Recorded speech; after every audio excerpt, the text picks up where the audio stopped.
everyone সকলোকে স্বাগতম জনাইছো মোৰ আৰু এটি নতুন ভিডিও লৈ মই আজি বনালো মাছৰ কণী মই এটা বেলেগ এটা পদ্ধতিৰে বনাইছো আৰু কেনেকৈনো বনাইছো কিনো দিছো চাও আহকচোন এনেকৈ যদি বনোৱা হয় খাবলৈ বহুতে ভাল লাগে আৰু এদিন খালে সদায় খাব মন যাব আহকচোন এতিয়া মই ভিডিওটো আৰম্ভ কৰো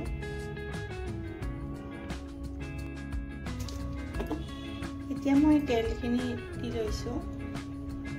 তেল অকমান হৰকে দিব লাগিব হৰকে দিলে মতে ভাল লাগে খাবলৈ এতিয়া পাঁচফোৰণ মছলা অলপমান দি দিছো তাৰপাছত মই দি ৰসুন আদাৰ পেষ্ট এচামুচ আৰু মই জলকীয়া 3টা কাটি লৈছিলো অলপমান জলকীয়াটো হৰকে দিলে মানে ভাল লাগে জলকীয়াটো হৰকে দিব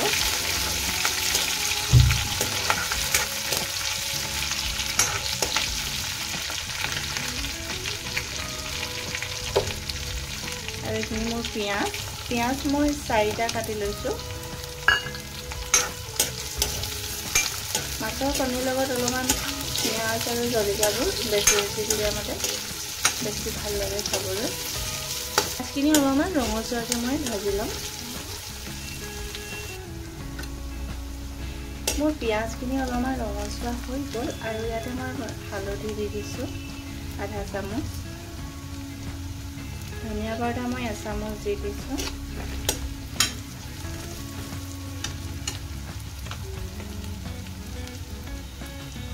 আৰু মই চিকেন মছলা মই এচামুচ দিছোঁ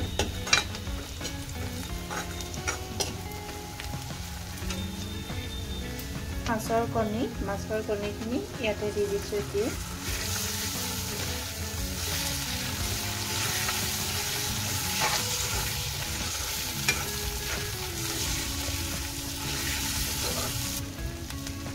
মাছৰ কণীখিনি অলপমান দেৰি ভজাৰ পাছত মই ভাত দি দিছোঁ এইখিনি মই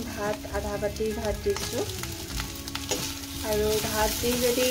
কণীৰ লগত খাবলৈ বহুতেই ভাল লাগে মাছৰ কণীৰ লগত আৰু মাছৰ পেটুৰ লগতো ভাল লাগে খাবলৈ বেলেগ এটা সোৱাদ আহে খাবলৈ বহুত ভাল লাগে আপোনালোকে যদি এইটো ষ্টাইলত নাই বনোৱা কেতিয়াবা বনাই চাবচোন মই অলপমান দেৰি ভালকৈ সিজাব লাগিব ভাতখিনিৰ লগত কণীখিনি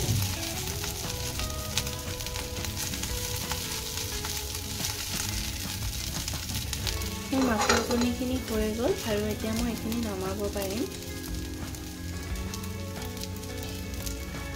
এই মাছৰ কণীখিনি এতিয়া মই নমাই লৈছোঁ